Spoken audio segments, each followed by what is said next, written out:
a condenar en el quinto pailón del... Sino que cuando nos acerquemos a la realidad, yo los voy a llevar a un viaje a la realidad para que sepamos el agua que nos moja. Porque nosotros como educadores, maestros o padres o madres de familia, nosotros como educadores tenemos que ser conscientes de la realidad que hay. La realidad no es buena, la realidad no es mala, la realidad es la realidad.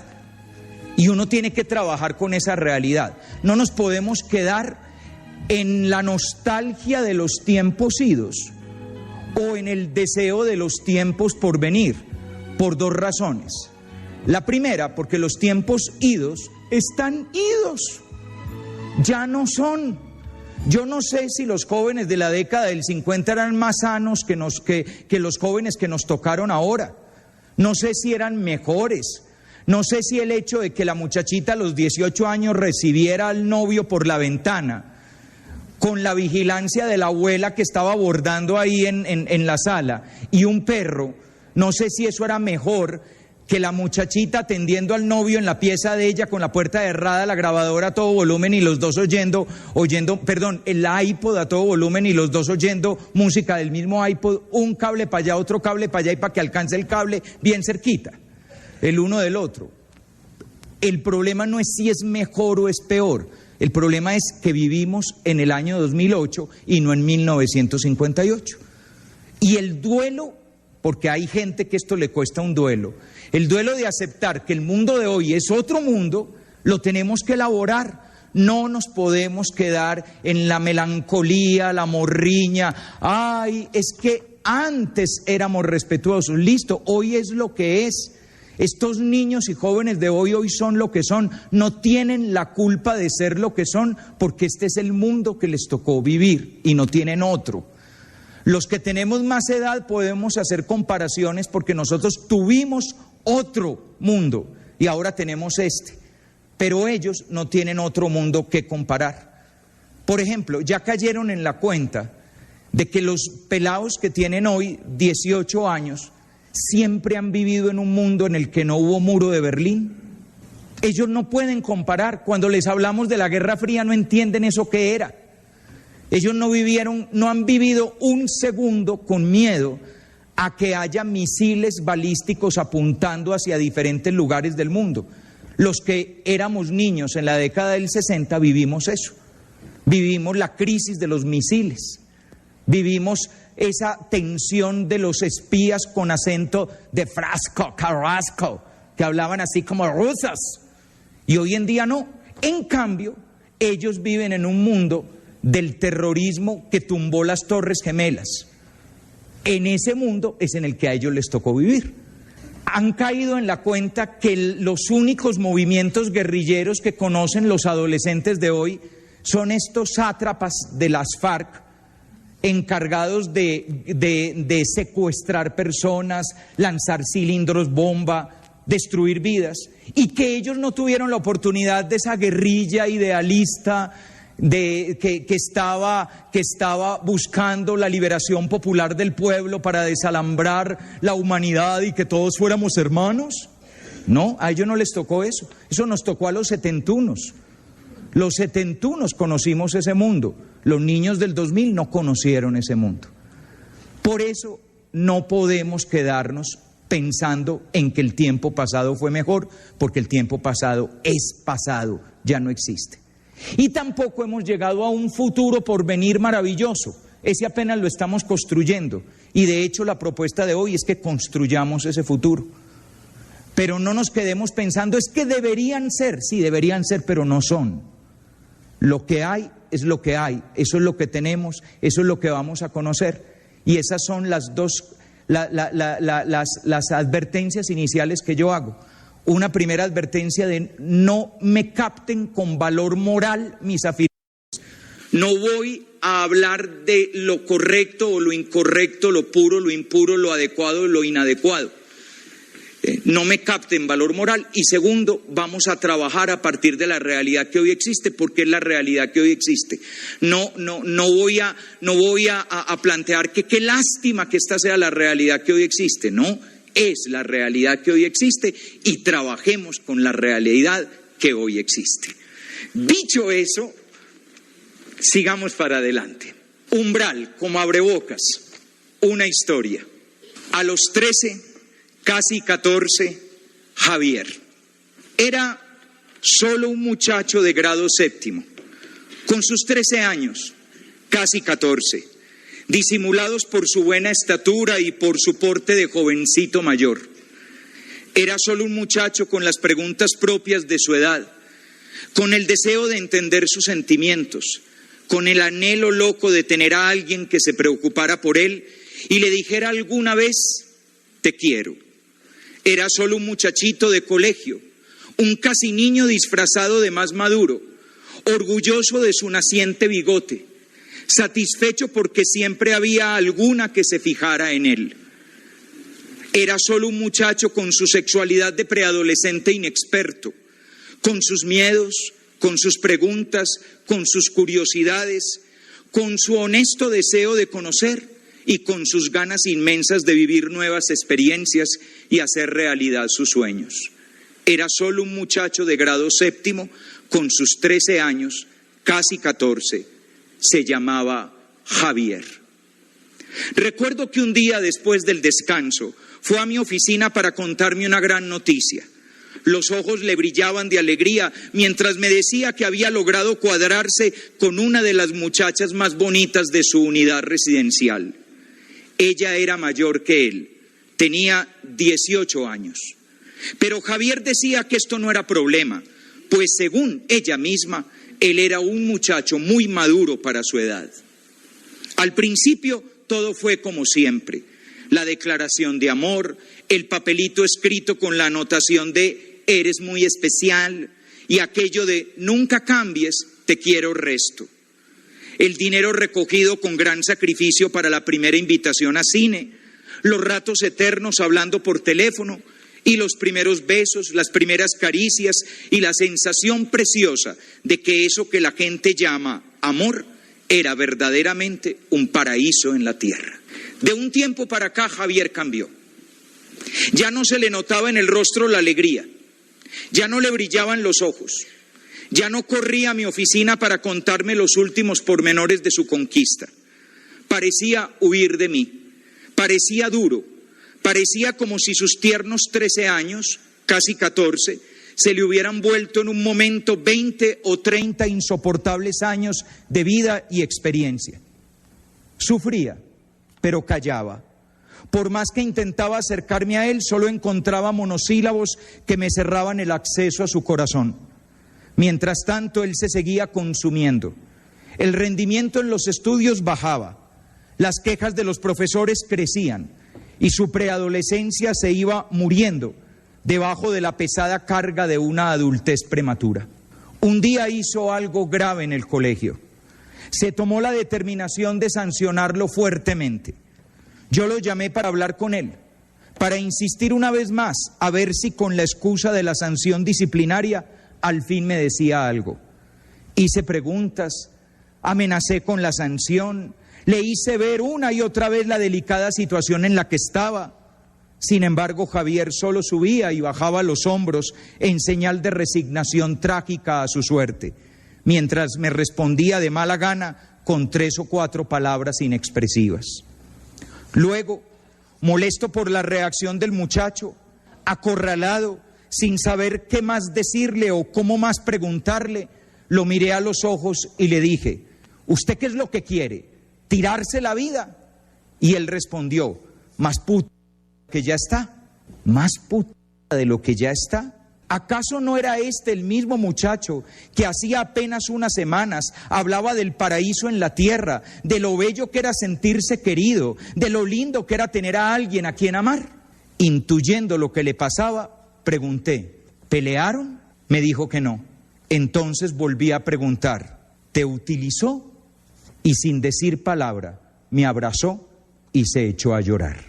Era solo un muchacho de grado séptimo, con sus 13 años. Casi 14. Era solo un preadolescente lleno de sueños y de dudas. Y ahora, llorando, abrazado a mí, era solo un muchacho utilizado, un muchachito bonito, con la desgracia de ser bonito, Un peladito que el día de su cumpleaños sintió como su novia lo llevaba a la cama, le colocaba el condón, le hacía el amor y después, como despedida, le decía que era verdad que él estaba muy bueno, pero que solo era un niño y que ella no era niñera de nadie.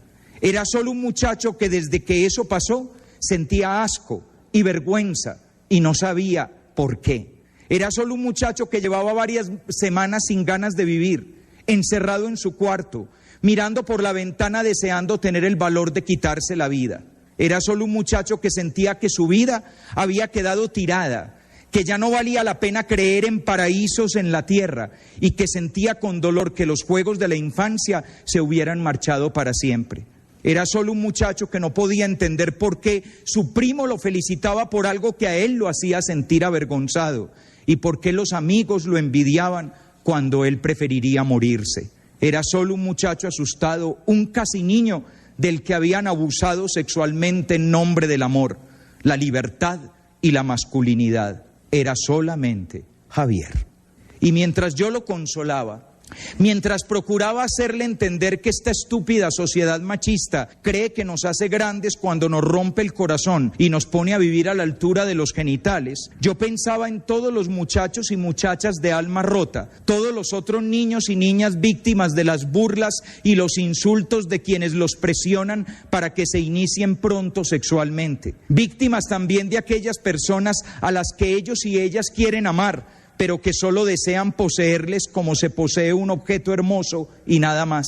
Víctimas del papá que para dárselas de moderno les paga su primera ida al prostíbulo o los hace cómplices de las salidas a vagabundear con sus queridas o acepta ofrecerlos como prostitutos o prostitutas para cuadrar las finanzas familiares. Víctimas de la pornografía a la que se vuelven adictos y del bombardeo de imágenes eróticas que les llenan de emociones que les cuesta manejar. Víctimas de los adultos que los tratan como objetos y los usan para masturbarse y tener un rato de placer. Víctimas de una sociedad que después de utilizarlos les dice que se deben sentir muy orgullosos, muy realizados y muy felices porque todo eso es la tan cacareada libertad sexual.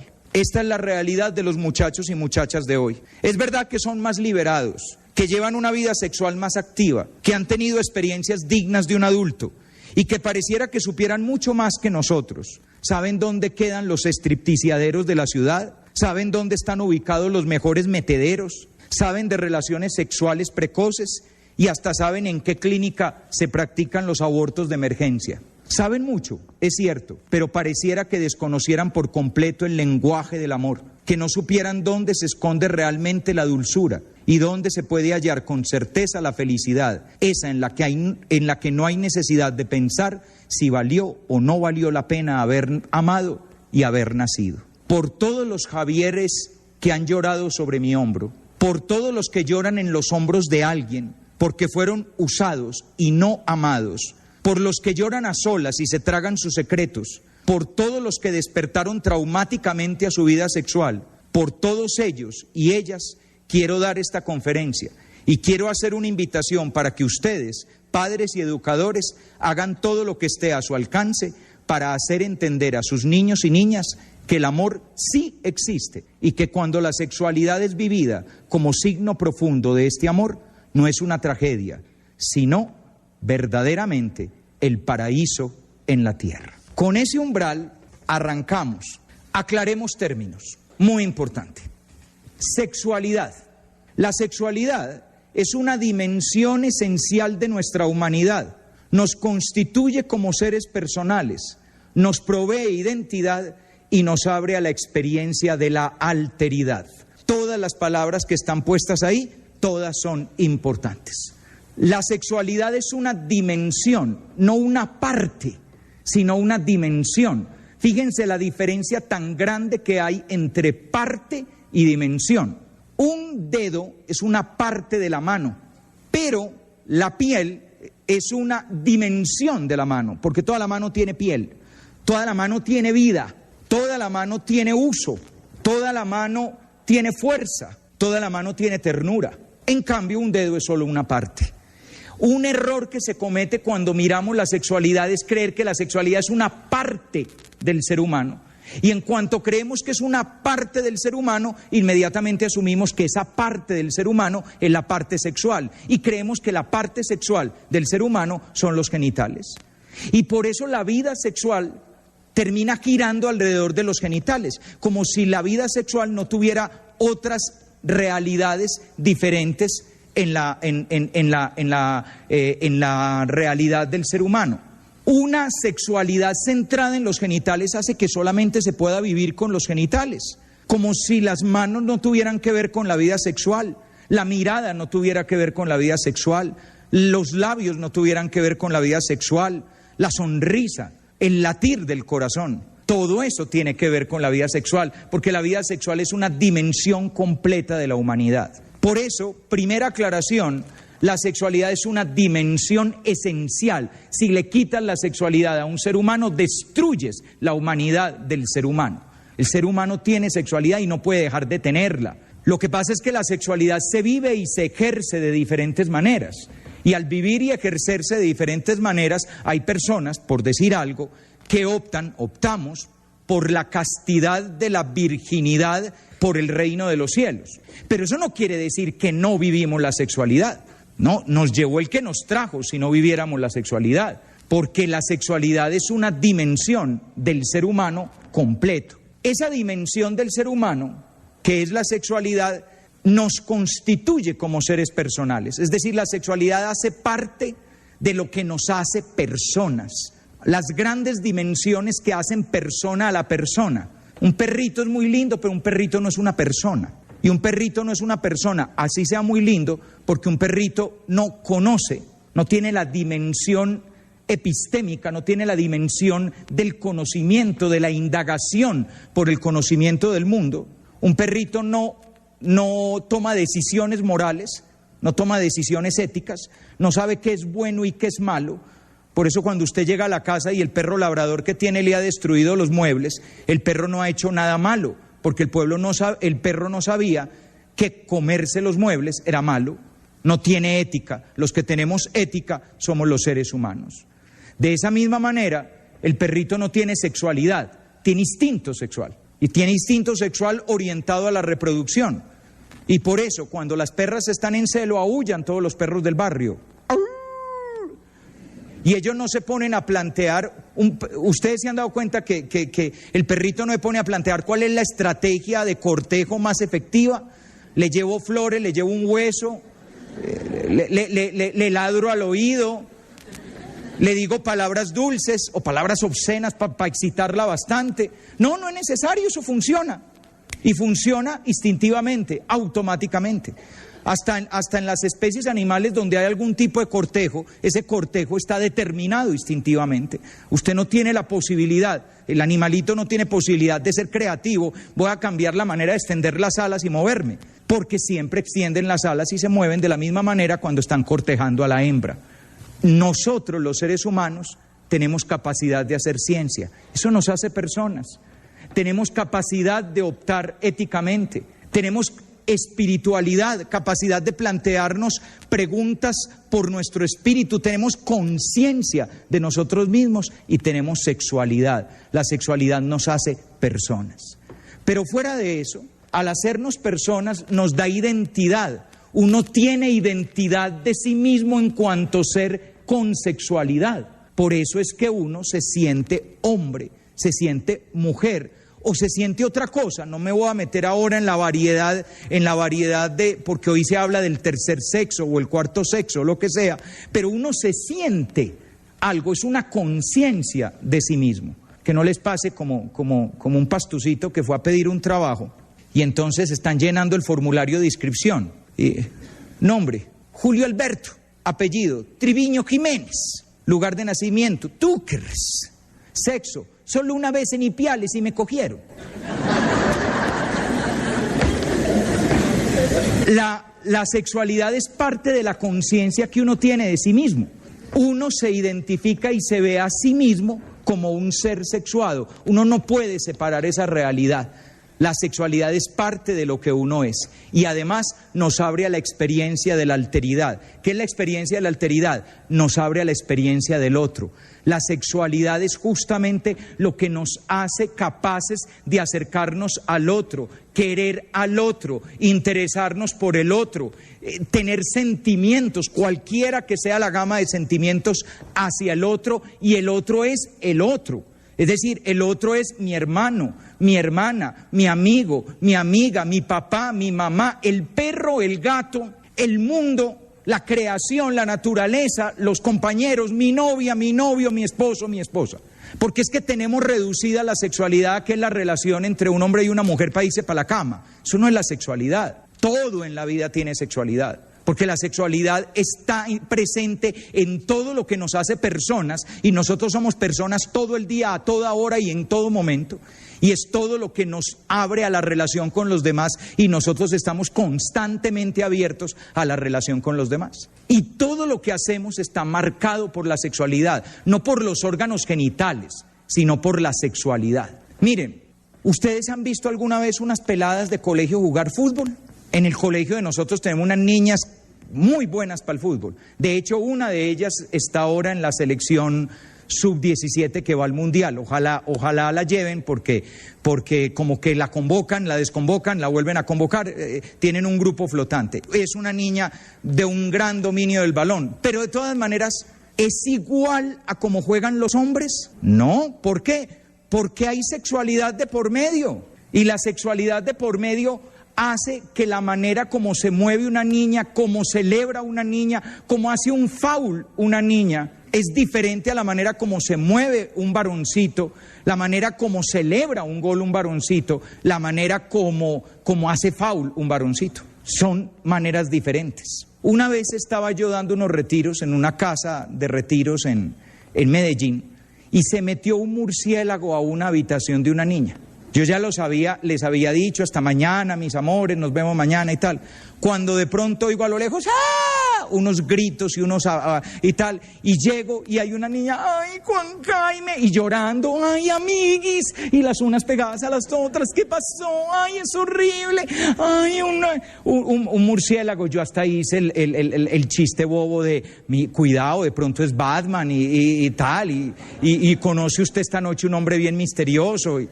En fin, no hubo de otra, me tocó ir por una escoba y agarrar a escobazos el pobre murciélago y sacarlo para la porra, y después entrar con una linterna y mostrarle a la niña que ya no había más murciélagos y ¿puedo dormir con Pao? No, mija, porque ya no hay murciélago. Adiós pues, Pao para su pieza, Lina para la suya. 8 días después estoy en unos retiros con unos muchachos en Pereira, y lo mismo, se metió un murciélago a una habitación.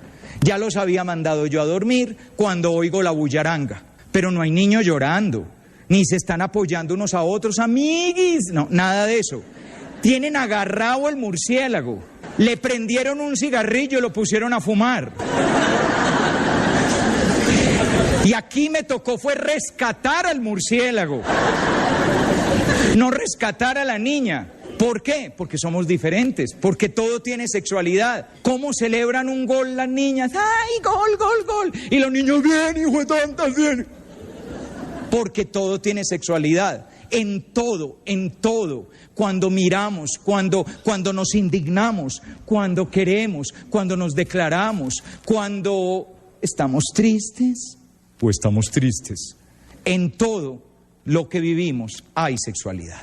La sexualidad no es únicamente genitalidad, ni hace referencia solo a lo relacionado con la reproducción, el erotismo y el placer. Si bien todo esto es parte de la sexualidad es mucho más amplia, afecta nuestra conciencia de ser lo que somos y toda nuestra dimensión relacional con el mundo, con los otros, con Dios. Por lo tanto, esta es la clave para comprender todo lo dicho en el día de hoy. La clave para todo lo que vamos a decir en el día de hoy es una visión integral mucho más amplia de la sexualidad. ¿Tu hijo de 5 años vive la sexualidad? Claro, cuando corre, cuando ríe, cuando abraza al amiguito del colegio que salen así abrazaditos a comprar a la tienda, cuando llega donde la mamá y le dice, mamita te amo, y la llena de besos, cuando juega brusco con el papá, cuando empieza a molestar con la niña y le jala el pelo y uno tiene que decir, Juan David, no me le juegue hacia la niña. Todo tiene sexualidad. Todavía ahí no hay genitalidad. Sí.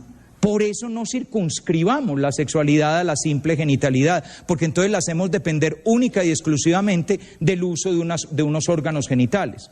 Después vamos a ver que esa manera de entender la sexualidad ha empobrecido la vivencia de la sexualidad. Una parejita de novios hoy en día ya no tiene más manera de mostrarse el amor que agitando el catre. Porque como lo fundamental de la sexualidad es que vos tenés aquello y yo tengo esto otro, entonces que el uno encaje en el otro y punto, ya no hay más. Se desapareció el poema, se desapareció el acróstico, se desapareció la carta de amor, la canción dedicada, la mirada con dulzura, la agarrada de la mano, le vi el hombro. Todo eso que hace parte de una vida sexual más completa se volvió en que nos vamos al grano. De una vez al tema de fondo y se empobrece la relación de las personas. En últimas, una de las frases que más repiten los novios hoy en día, ¿sabes qué? Démonos un tiempo, me cansé. Pues claro, porque si solo es eso, si no hay más misterio en la relación, el misterio de descubrir un ser humano entero, si el único misterio que teníamos era simplemente ñanga ñanga, pues después del ñanga ñanga, ¿ya qué? Ya no hay mucho más que descubrir. Aunque hoy se tiende a hablar de la separación entre sexualidad y amor, esta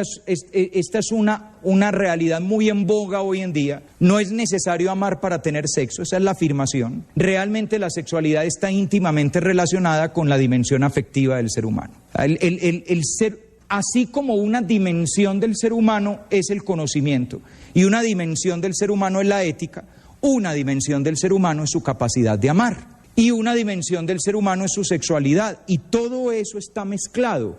Uno no parquea una dimensión de la vida y la deja aparte. Hoy no la voy a usar. Hagan la prueba de dejar aparte la corporalidad y venirse para la conferencia sin cuerpo. Pero el espíritu es más importante, ¿no dicen eso? No, pero es que el ser humano no existe sin cuerpo, perdóname. No podemos prescindir de esa dimensión. Hagan la prueba de trabajar, estudiar, salir a la calle, manejar un carro sin ética. No se puede. Puede tener una ética bizarra, pero no puede no tener ética. Usted tiene que, mientras va conduciendo el carro, mientras va jugando fútbol, mientras está viendo televisión, mientras habla con otra persona, mientras trabaja, mientras estudia, usted se está planteando qué le parece correcto y qué le parece incorrecto. No puede evitarlo. Es una dimensión esencial de la persona. Lo mismo, la dimensión afectiva, la dimensión abierta al amor, a la ternura, a la relación con el otro, hace parte de la dimensión también, está interrelacionada con la dimensión de nuestra sexualidad. Sin embargo, una visión reduccionista de la sexualidad, si la sexualidad son solo los genitales y el placer genital, entonces no se necesita amor. Simplemente tú me gustas, estás muy querido, muy bueno, tú me gustas, estás muy querida, muy buena, ñanga ñanga, y no es necesario que nos amemos. Y además tiene una gran ventaja, nadie sufrió. ¿Ven la ventaja que hay? Es una maravilla. Porque uno no se enamora y el que se enamora sufre, se desgasta. ¿Qué te pasa? Te veo distinta. Ayer estabas tan tierna y hoy estás distante. Y entonces comienza todo eso. En cambio es maravilloso. Usted se encontró con una vieja que está como un pan en una fiesta. Llega, ñu, chun, chun, chun. Tú para tu casa y yo para la mía y frescos. Y no tengo que estar pensando, ¿me recuerdas? ¿Te interesas por mí? Nada. En últimas, después vamos a ver por qué eso está de moda. No está de moda en el fondo por un concepto de sexualidad. Hemos hecho ese concepto nuevo de sexualidad. La sexualidad no necesita amor para poder justificar una realidad que nos va a explicar nuestra situación social. Esto quiere decir que es posible ejercer la genitalidad y tener placer erótico sin que necesariamente haya una relación amorosa. Eso es lo que se plantea. Y obviamente, claro, se puede tener una relación genital sin que haya amor. El que va a un prostíbulo tiene una relación genital y no ama a la prostituta con la cual está teniendo la relación. Pero la sexualidad, en cuanto dimensión esencial de nuestra humanidad, no puede desvincularse del sentir afectivo, sea este amor u otro sentir. La sexualidad siente y el sentir se vive a través de la sexualidad. Usted puede no amar a la prostituta, pero algo siente por la prostituta. No puede no sentir, algo siente. Ese cuento de yo no siento nada es cuento chino. Uno algo siente. Siente lástima, o siente vergüenza, o siente asco, o siente conmiseración, o siente interés, o siente curiosidad, pero algo siente, porque las dimensiones del ser humano están unidas, y de la misma manera que usted no se puede quitar el cuerpo para ir a un lugar, no se puede quitar la dimensión afectiva para vivir la sexualidad. Las aclaraciones previas son fundamentales para comprender la educación sexual como una realidad que atañe a la formación integral de las personas y no únicamente a realidades parciales de la vida sexual. ¿Qué quiere decir eso? Educar en la sexualidad es educar a la persona para ser persona, no únicamente educarla para usar los órganos genitales o para prevenir enfermedades de transmisión sexual o para prevenir embarazos. Por favor, no reduzcan la educación sexual a los 2 o 3 tópicos que le interesa a la sociedad, sino que ampliemos la educación sexual a todo lo que tiene que ver con la formación de un hombre completo, de una mujer completa. Educar en la sexualidad implica, por lo tanto, educar para el conocimiento y la aceptación de sí mismos, para la construcción de la propia identidad personal, y para el descubrimiento y la vivencia de la relacionalidad con el mundo, con los otros e incluso con Dios, con la idea, cualquiera que sea la que se tenga, de Dios. Educar en la sexualidad, si ustedes se fijan, tiene dos grandes dimensiones. Es educar en la construcción de sí mismo. Recuerden que la sexualidad nos hace personas, por lo tanto, educar la sexualidad es educar lo que soy, conocer lo que soy, valorar lo que soy, aceptar lo que soy, amar lo que soy. Pero al mismo tiempo, educar en la sexualidad es aprender a relacionarme con todo lo otro. Lo otro es fundamentalmente el mundo, los demás e incluso la idea de Dios que tengamos. Todo eso se vive a través de la sexualidad y por lo tanto es necesario educar en la sexualidad para vivir todo eso. Lo anterior, esa manera de ver las cosas, supera por mucho la tendencia a ver la educación sexual como una simple preparación para el erotismo o para la prevención de las dificultades que conlleva el ejercicio de la genitalidad. O sea, esta es una visión mucho más global, mucho más integral, que supera simplemente... Vea, a mí, cuando yo era peladito, empezó a entrar en boga la idea de la educación sexual. Y no se me olvida qué era. Yo creo que cuántas veces vimos en una filmina, no eran las diapositivas de computador de hoy en día, sino la máquina aquella de diapositivas, de filminas. ¿Cuántas veces en una filmina vimos que aquí estaban las trompas de falopio y que venía no sé qué y hacía así, que bajaba y que subía y ahí se formaba? Eso todos los años volvían a dar la misma clase. Como si el problema de la educación sexual es vos que tenés adentro, vos que tenés afuera y eso cómo funciona. Que normalmente eso a la larga se sabe. Por favor, muchachos, ¿ustedes de verdad creen que un pelado de 16 años no sabe que existen los condones y que necesita que el profesor de ciencias naturales le cuente?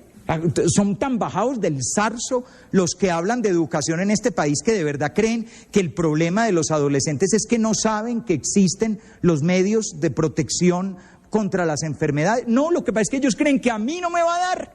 Es el problema. Y tienen un montón de mitos en la manera de vivir la relación. Creen que con condón significa no confío en ti y sin condón significa te acepto como eres. Y que es más especial iba a ser nuestro secreto. Nunca lo había hecho así. Eso es otra cosa, la razón es otra bobada. No es que no sepan que no existen los condones. Pues si se los avisan en todos los partidos de fútbol anuncian el condón alemán. ¿Cómo no van a saber? Entonces, esto es un reduccionismo de la educación sexual. Asimismo, esta visión de la sexualidad nos lleva del concepto de educación sexual como información a la educación sexual como formación integral de la persona humana. Hoy vivimos en la sociedad de la información y como el que no ha visto a Dios cuando lo ve se asusta, a la sociedad de hoy le está pasando algo, que está descrestada con el montón de información que hay. Por eso, si ustedes se fijan bien, hoy hay gente que está convencida que un colegio es mejor si tiene computadores y si esos computadores tienen acceso a Internet. Porque están convencidos de que los computadores y el Internet educan y malas noticias. Los computadores procesan información y el Internet tiene información. Pero, ¿qué haga usted con esa información? Es lo que llamamos educación. La clave de la educación es lo que usted hace con el mundo que tiene. La clave de la educación es lo que usted aprende a hacer con su vida, con sus cualidades, con sus capacidades. La información por sí misma no es educación. Un pelado puede estar todo el día navegando en Internet y ser un absoluto ignorante. Así esté todos los días en contacto con unas bases de datos que tienen un montón de información. De hecho, analicen cuáles son los sitios que visitan los muchachos, a ver si los muchachos, los sitios que visitan son los que proveen conocimientos interesantes. Ellos se van al Messenger y empiezan a chatear. Hola, sin H, ¿qué haces? El qué sin tilde, sin abrir ni cerrar interrogación. Haces con S, no la final, la del medio. Es un ignorante que usa Internet, simplemente. Lo mismo pasa en la educación sexual. Se cree que educación sexual es dar información. El pene, el glande, el prepucio, las gónadas, las suprarrenales, la vagina, y como si el dar información fuera la clave de la educación sexual. La clave de la educación sexual es la formación integral de la persona. Existe una tendencia hoy en día a confundir la cantidad de información con la calidad de la formación. En el proceso educativo se necesita de la información, pero esta, sin un marco de referencia axiológico, es decir, sin valores, sin una perspectiva reflexiva, sin implicaciones antropológicas y éticas, es solo un conjunto de datos que por sí mismo no educa. La educación sexual ayuda a formar seres humanos íntegros, no solo informa sobre métodos de prevención. La clave de la educación sexual en los colegios no es lograr ni que las niñas no queden en embarazo, ni que las niñas y niños no contraigan enfermedades. La clave de la educación sexual en los colegios y en las familias es que los niños y las niñas sean felices. Y eso es mucho más importante que la cuestión de si quedó o no quedó embarazada, si se le transmitió o no transmitió una enfermedad. Lo que nos estamos jugando es la felicidad de las personas. Para hablar de sexualidad, existen diversas tendencias a la hora de hablar de sexualidad. El primero es el esquema normativo. Voy a hablar de 3 esquemas que normalmente existen cuando se habla de sexualidad. El primero es el esquema normativo. Lo importante al hablar de sexualidad es clarificar lo prohibido o lo permitido, lo correcto o lo no correcto moralmente. Si ustedes lo piensan bien, ese fue el modelo de la educación sexual del pasado. Cuando se hablaba de sexo se decía qué era bueno y qué era malo. ¿Es bueno el acto sexual? Sí, dentro del matrimonio. Listo. Y ya te aclararon la cuestión. ¿Es malo masturbarse? Sí, es horrible, un pecado horroroso. Segundo, el esquema informativo. Lo importante al hablar de sexualidad es ofrecer un conjunto de datos y dejar las consideraciones éticas a cada persona.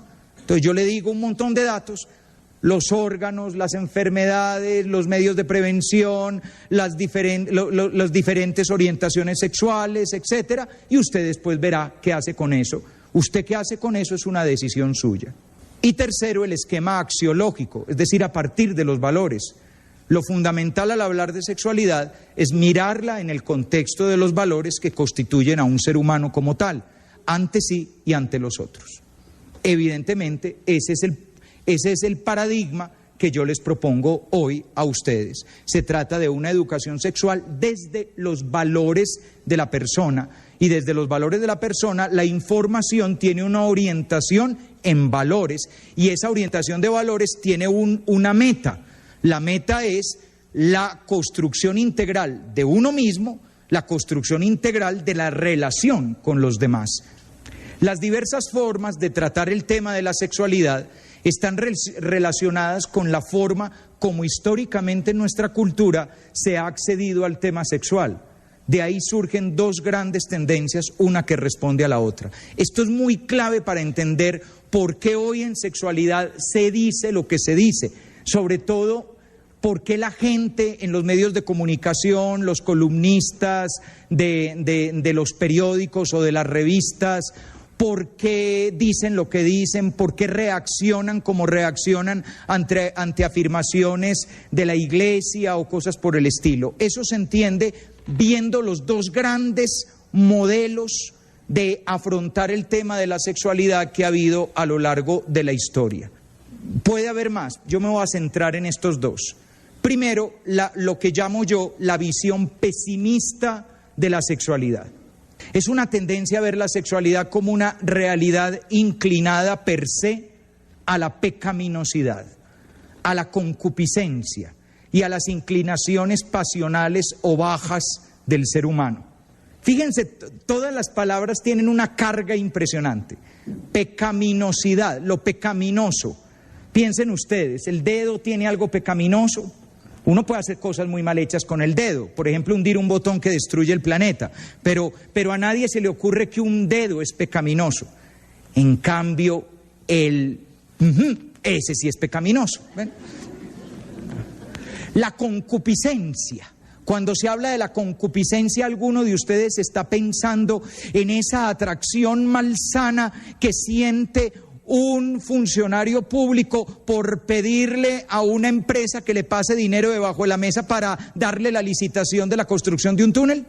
No, cuando hablamos de concupiscencia, estamos pensando en esa atracción malsana por el cuerpo de alguien. Ven, están pensando en sexo. Eso es esta visión.